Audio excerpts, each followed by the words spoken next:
छात्रों, हम लोग आज वृत्त से संबंधित बात पर चर्चा करेंगे।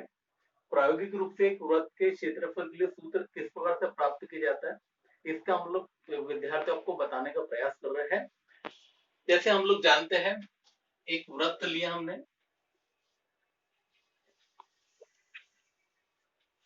पता है कि ये वृत्त का केंद्र बिंदु है, ये उसकी त्रिज्या r है, ये उसकी परिधि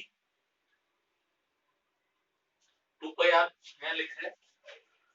वृत्त की त्रिज्या बराबर से r,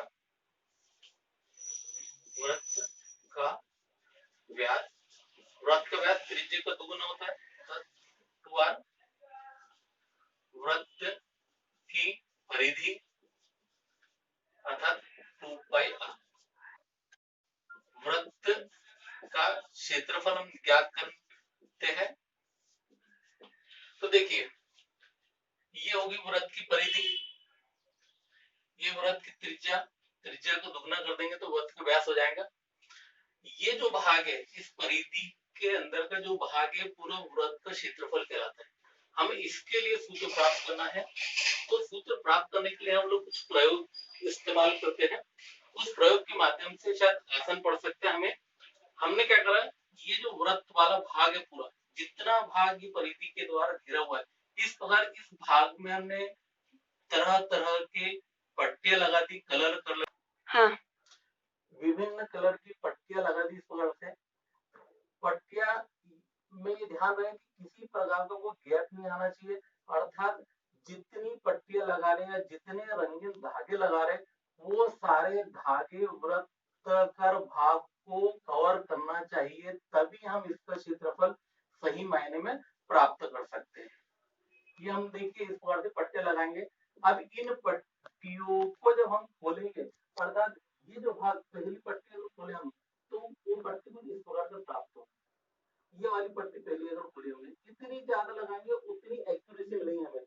दूसरी पट्टी जब निकाली तो वो इस प्रकार से प्राप्त होगी, तीसरी पट्टी जब निकाली कलर वाली तो इस प्रकार से प्राप्त होगी, चौथी पट्टी जब निकाली तो इस प्रकार से प्राप्त होगी। आप देखते जाएंगे कि इसकी लेंथ बढ़ती जा रही दोनों तरफ एक समान रूप से। फिर उसके बाद वाली पट्टी निकाली तो ऐसी निकलेंगी, फिर उसके बाद वाली पट्टी निकाली तो ऐसी निकलेंगी। आप ध्यान दें कि धीरे धीरे सबकी लेंथ बढ़ती जा रही है। तो ये जो आकृति है वो एक त्रिभुजाकार आकृति का रूप धारण कर रही है, दिख भी रहा है हमें। ध्यान दीजिए, आप थोड़ी थोड़ी लेंथ हर एक पट्टी की बढ़ती जा रही है। इस प्रकार से हम जितनी ज्यादा पट्टियां लगाएंगे, ज्यादा से तात्पर्य यही जितनी वृत्त के अंदर आ जाए, इस वृत्ताकार भाग के अंदर आ जाए, तो हमें एक आकृति कुछ इस प्रकार से प्राप्त हो जाएंगी।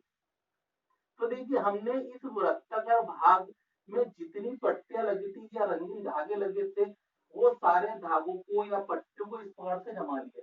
तो ये पट्टी और ऐसी छोटी छोटी छोटी छोटी बर्फियों से कुछ एक टूका सा धारण कर लेंगे, अर्थात ये त्रिभुजाकार आकृति हमें प्राप्त हो जाएगी।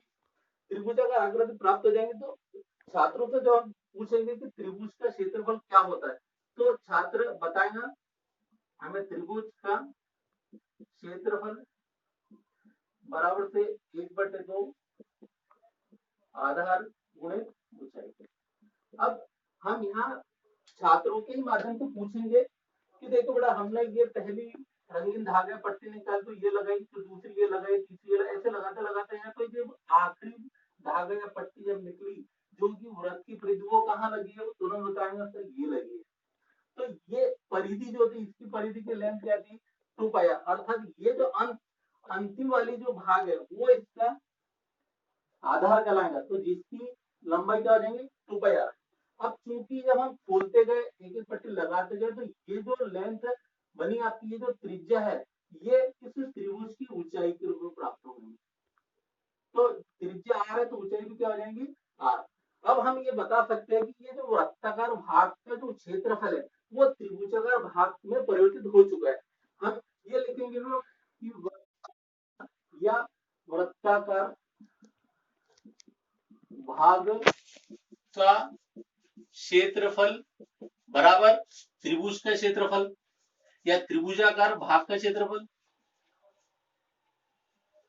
भाग का क्षेत्रफल। हमें मालूम है कि जो त्रिभुज के क्षेत्रफल का सूत्र है वही इस भाग के लिए कार्य करेगा, अर्थात वृत्ताकार भाग का क्षेत्रफल त्रिभुजाकार भाग का क्षेत्रफल, अर्थात त्रिभुज के क्षेत्रफल का सूत्र क्या है, 1/2 गुणित आधार गुणित ऊंचाई।